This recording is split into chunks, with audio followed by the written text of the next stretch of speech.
গিয়েছিলেন প্রেমিকার সঙ্গে দেখা করতে।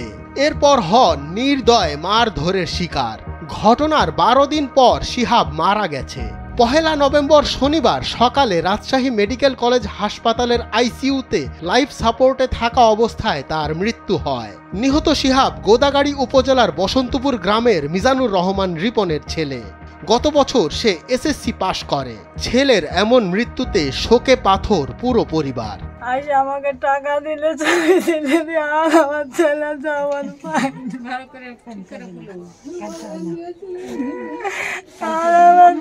মুখের কথা পারলাম না।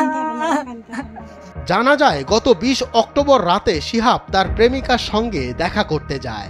রাত 8:30টার দিকে প্রেমিকার আত্মীয় স্বজনরা তাকে তাড়া করে। পালানোর সময় অন্ধকারে দিকভ্রান্ত হয়ে শিহাব পাশের একটি পুকুরে ঝাঁপ দেয়। পরে কয়েকজন পুকুরে নেমে শিহাবকে মারধর করে এবং পুকুর থেকে তুলে লাঠি দিয়ে আবারও পেটানো হয়। এতে শিহাব ঘটনাস্থলেই অচেতন হয়ে পড়ে।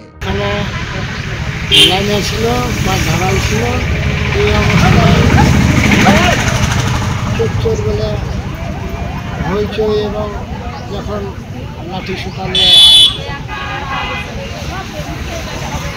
দুটো ওদের ধারের কাছের দিকে আসছিল,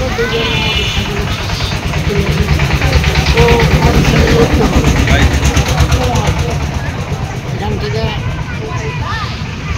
পরে কেউ ফোন দিয়েছে, ফোন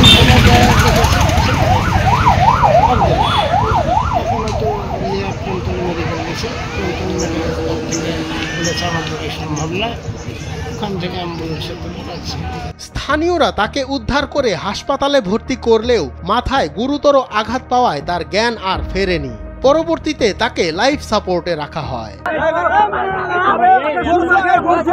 এ ঘটনায় শিহাবের বাবা মিজানুর রহমান রিপন 24 অক্টোবর রাতেই 9 জনের নামে এবং অজ্ঞাত আরো 8-9 জনকে আসামি করে মামলা করেন। তবে শনিবার দুপুর পর্যন্ত কোনো আসামিকে গ্রেফতার করতে পারেনি পুলিশ।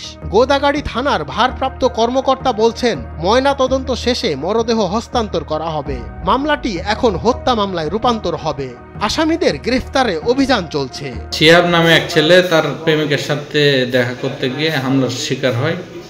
পরবর্তীতে গতকাল 1/11/2025 তারিখ রাজশাহী মেডিকেল কলেজ হাসপাতালে মারা যায়।